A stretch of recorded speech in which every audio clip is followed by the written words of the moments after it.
Morning.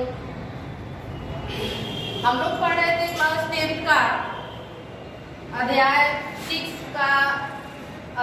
पढ़ रहे थे और उस चैप्टर का नाम था जैव प्रक्रम। ऐसे तो बायोलॉजी का फर्स्ट चैप्टर है, लेकिन बुक में अध्याय 6 दिया है ना। तो इसके पिछले वीडियो में हमने पेज नंबर वाइज क्वेश्चन भी किया था और आज मेरा सबसे ज्यादा इम्पोर्टेंट टॉपिक है मनुष्य में पोषण, कि मनुष्य में आखिर पोषण कैसे होता है। और आप लोगों को इस वीडियो में एक फिगर भी दिखाई दे रहा है और वह फिगर है मनुष्य का पाचन तंत्र, यानी मनुष्य में पाचन कैसे होता है। आइए हम लोग जानते हैं कि मनुष्य में पाचन कैसे होता है। सबसे पहले है कि आहार नाल। आहार नाल जो यहाँ पे आप लोगों को दिख रहा है, एक लंबी नली है। आहार नाल मूल रूप से, आइए हम लिखते हैं,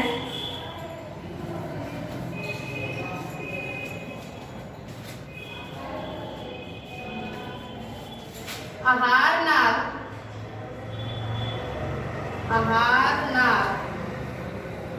मूल रूप से, आहार नाल मूल रूप से मुंह से गुद्दा तक,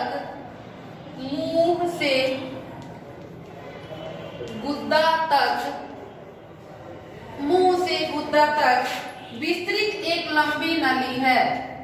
विस्तृत एक लंबी नली है। विस्तृत एक लंबी नली है। जैसा कि आप इस चित्र में देख रहे हैं कि यहाँ से मुख, यहाँ मुंह हुआ है, इसको मुख गुहा भी कहते हैं, यहाँ इसके अंदर जीभ है।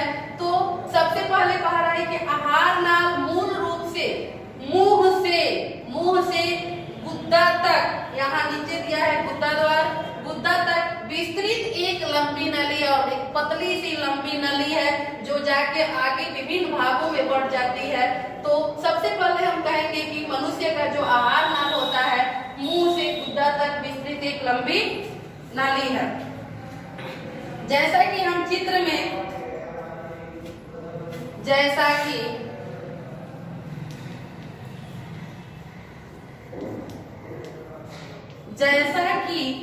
हम चित्र में इस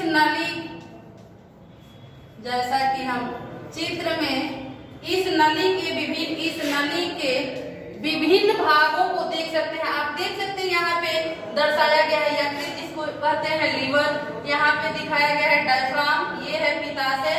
पित्ताशय का काम क्या होता है? पित्त का भंडारण करता है। और यहाँ पे आप लोगों को दिख रहा है ग्रसिका। ग्रसिका माने यह एक लंबी पतली नली है जिसके द्वारा भोजन हमारा कहा जाता है, अमाशय में आ जाता है। और अमाशय से भोजन अग्नाशय और क्षुद्रांत्र की चर्चा हमने इसके पहले वाले वीडियो में किया था। क्षुद्रांत्र को हम कहते हैं छोटी आंत। उसके द्वारा ये छोटी आंत क्या है? एक लंबी पतली कुंडलित रचना है और उसके बाद वहाँ भोजन का पाचन हो जाता है। और भोजन के पाचन हो जाने के बाद जो कचरे और बेकार अवशिष्ट पदार्थ हैं वो गुदा द्वार के बाहर निकल जाते हैं। तो जैसा कि हम इस चित्र में इस नली के विभिन्न भागों को, इस नली के विभिन्न भागों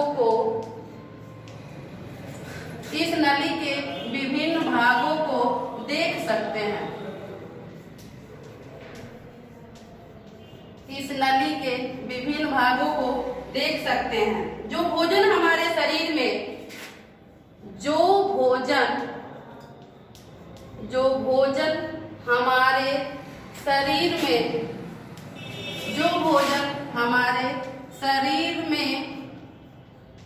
में एक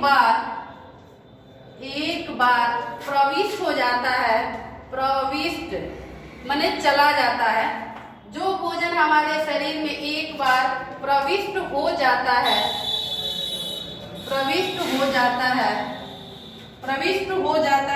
उसका क्या होता है? उसका क्या होता है? कितना सोचने वाली बात है कि जो भोजन हम करते हैं और वह भोजन हमारे शरीर के अंदर जब चला जाता है तो आखिर में उस भोजन का पाचन कैसे होता है। आइए हम बारी बारी से आइए हम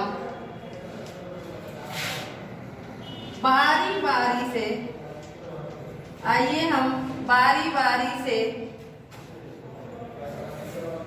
शरीर के इन विभिन्न भागों आइए हम बारी बारी से इन विभिन्न भागों के बारे में इन विभिन्न भागों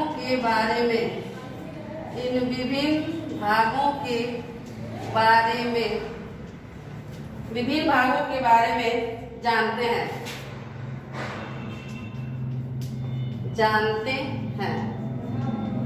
विभिन्न भाग माने सबसे पहला भाग हमारे आहार नल का क्या है? मुख गुहा। माने यहीं से ना मेरा सारा डायफ्राम देखने के बाद सबसे पहले हम शुरुआत कहाँ से करते हैं? मुंह से, यानी मुख गुहा से, क्योंकि जो भी भोजन हम मुंह के द्वारा ही खाते हैं तो वहाँ पे हमारा दांत क्या करता है?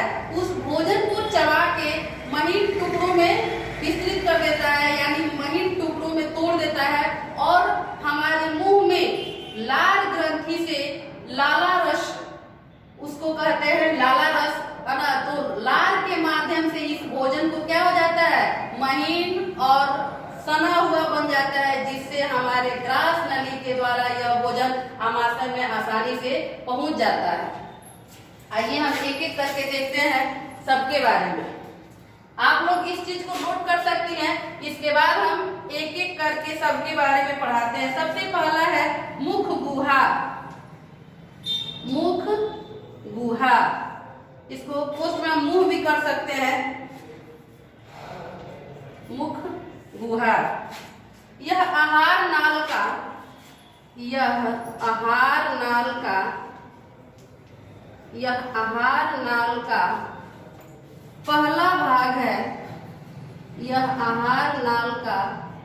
पहला भाग है। पहला भाग है जो ऊपरी तथा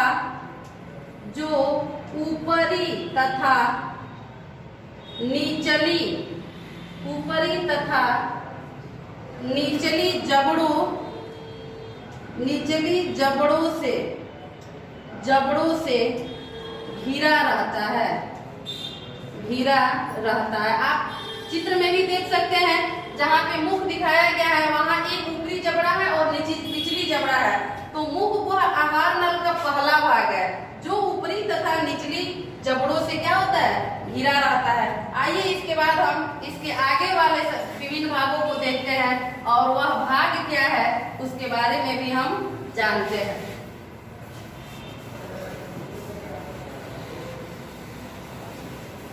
मुख गुहा के बाद मेरा होगा आहार नाल।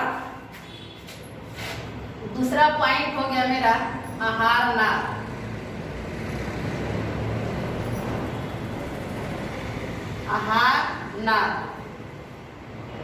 मनुष्य का आहार नाल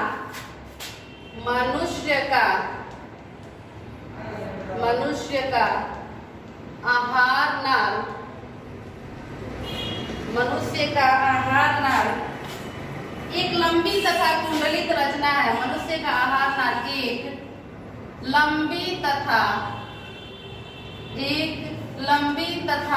कुंडलित रचना है। आप देख सकती हैं फिगर में भी कि यहाँ पे जो आहार नाल है कितना इसमें कई टर्न हुआ है, मतलब एक कुंडलित रचना है, बहुत ज्यादा लंबा होता है, इसलिए ये क्या होता है? व्यवस्थित रूप से कुंडलित हो जाता है। कुंडलित रचना है जिसकी लंबाई लगभग जिसकी लंबाई लगभग 1.5 मीटर लंबी होती है।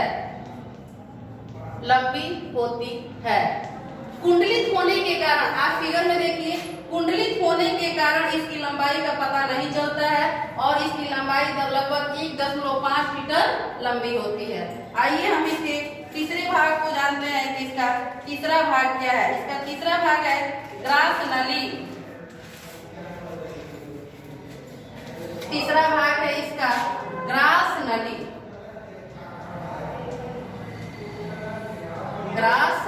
नली। ग्रास नली हम किसको कह सकते हैं? ये जो पतला वाला लाइन है यही क्या है? मनुष्य का ग्रास नली, जिसके द्वारा भोजन हमारे शरीर के अंदर प्रवेश करता है। ग्रास नली मुख गुहा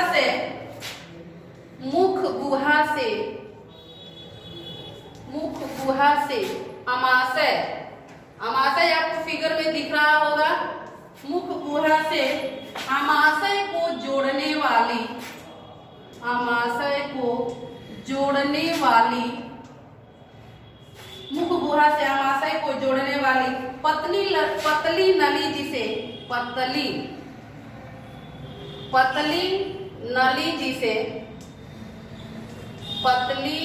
नली जिसे भोजन अमाशय तक पहुंचता है। पतली नली जिसे भोजन अमाशय तक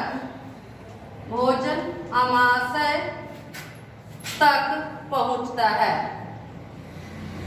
अमाशय तक पहुंचता है।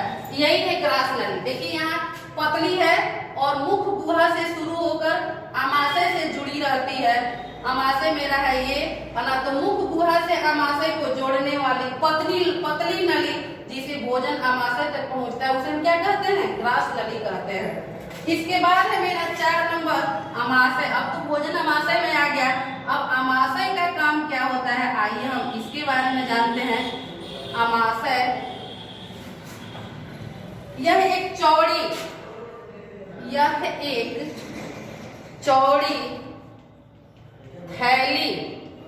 थैली आप लोग समझ ही सकते हैं, मैंने थोड़ा स्पेस हो, उसमें जगह हो।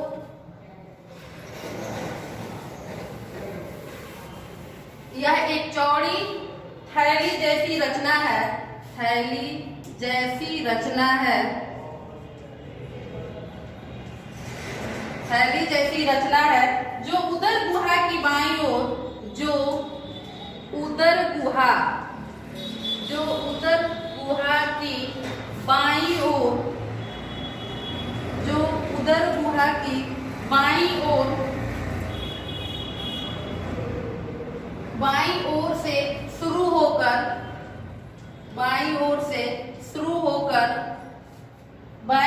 शुरू होकर अनुप्रस्थ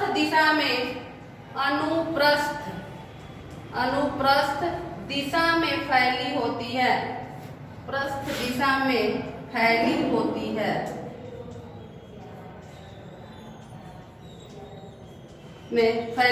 है, आप देख भी सकते हैं। यही है मेरा अमाशय। यह एक चौड़ी थैली, यहाँ पे थोड़ा सा इसका लंबाई और चौड़ाई क्या है, सारे अंग से ज्यादा है। यह एक चौड़ी थैली पित्ताशय जैसी रचना है, जो चौड़ी थैली यहीं तक, पित्ताशय इसका भाग है, चौड़ी थैली जैसी रचना है, जो उदर गुहा की बाईं ओर, माने ये पेट उदर गुहा की बाईं ओर से शुरू होकर अनुप्रस्थ दिशा में फैली होती है। उसके बाद है छोटी आंत। अमाशय के बाद मेरा भोजन कहाँ जाता है? छोटी आंत में, और छोटी आंत को ही हम लोग कहते हैं बृहदांत्र, क्षुदांत्र वाला कहते हैं, क्षुदांत्र, छोटी आंत। यह आहार नाल का सबसे लंबा भाग है, यह आहार नाल का सबसे लंबा भाग है,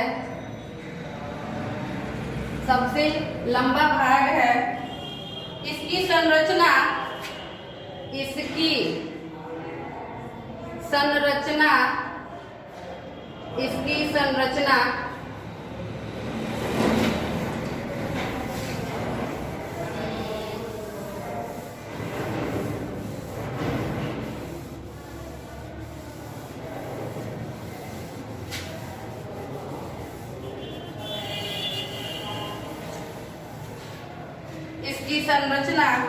बेलनाकार होती है, इसकी संरचना बेलनाकार होती है, इसकी संरचना बेलनाकार होती है। इसी भाग में पाचन की क्रिया संपूर्ण होती है। इसी भाग में पाचन की क्रिया संपूर्ण होती है। इसी भाग में पाचन की क्रिया संपूर्ण होती है। इसी भाग में पाचन की क्रिया संपूर्ण होती है। इसकी लंबाई लगभग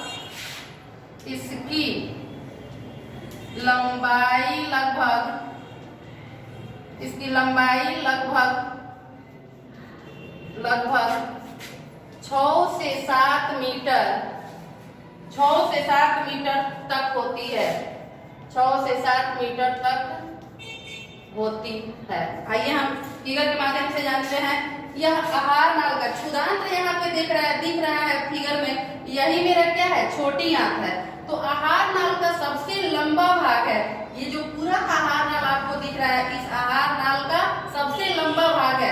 इसकी संरचना बेलनाकार होती है। आप देख रहे हैं यहाँ पे बहुत सारे कुंडलित जैसे संरचना आपको दिखाई दे रही है। तो बेलनाकार होती है। इसी भाग में पाचन की क्रिया संपूर्ण होती है। और इसकी लंबाई लगभग कितनी होती है, 6 से 7 मीटर तक लंबी होती है। लेकिन हमें दिखने से लगता है कि नहीं, बहुत छोटा है। और छोटा इसलिए दिखाई देता है क्योंकि यह कुंडलित रचना है। इसके बाद है 6 नंबर, बड़ी आंत। इसको कहते हैं हम लोग बृहदांत। छोटी आंत को क्षुदांत और बड़ी आंत को बृहदांत। बड़ी आंत 2 भागों में बटा होता है। बड़ी आंत 2 भागों में बटा होता है। और यह 2 भाग कौन कौन से है? पहला है कोलान तथा यहाँ फिगर में भी आप लोग देख सकते हैं, फिगर में नहीं दिख रहा है, कोलान तथा दूसरा है इसका मलाशय।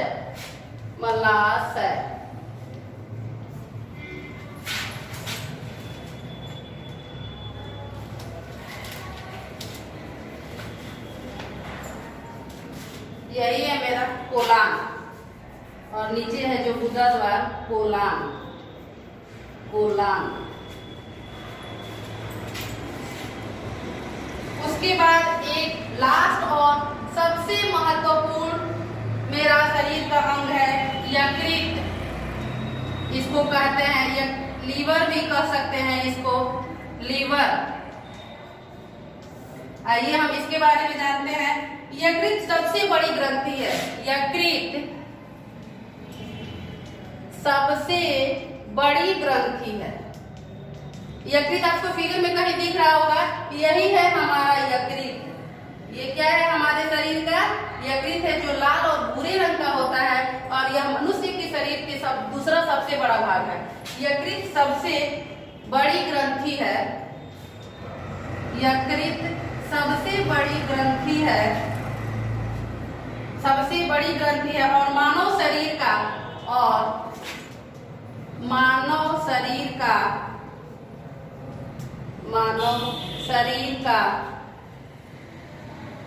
दूसरा सबसे बड़ा अंग है। मानव शरीर का दूसरा सबसे बड़ा अंग है।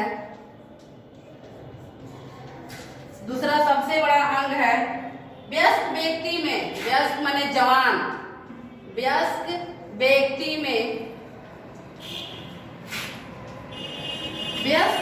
में यकृत का वजन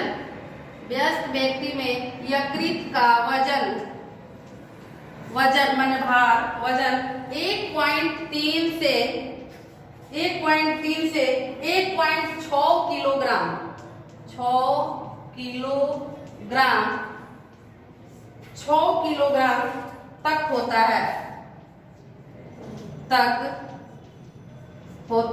है।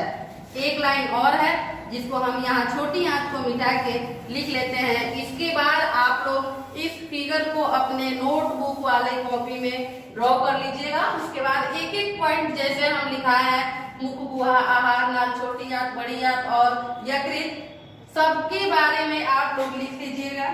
यह रंग में तक होता है और यह रंग में, और यह रंग में लाल एवं, और यह रंग में लाल एवं भूरे रंग का होता है। भूरे रंग का होता है। जैसे आप वहां लीवर देख रहे हैं, वही है लीवर की, यह हमारे शरीर की सबसे बड़ी ग्रंथि है और दूसरा सबसे बड़ा अंग भी है। और व्यस्क व्यक्ति में यकृत का वजन लगभग 1.3 से 1.6 किलोग्राम तक होता है और यह रंग में लाल एवं भूरे रंग का होता है। और इसी के साथ मेरा पाचन तंत्र कंप्लीट हुआ और इसके बाद वाले वीडियो में हम पढ़ेंगे मनुष्य में श्वसन या श्वसन तंत्र कैसे श्वसन होता है। उसके बाद हम पेज नंबर का जो क्वेश्चन बाकी है उसको करेंगे। तब तक आप लोग घर में रहिए, सुरक्षित रहिए और अपनी पढ़ाई पूरी करते रहिए। धन्यवाद।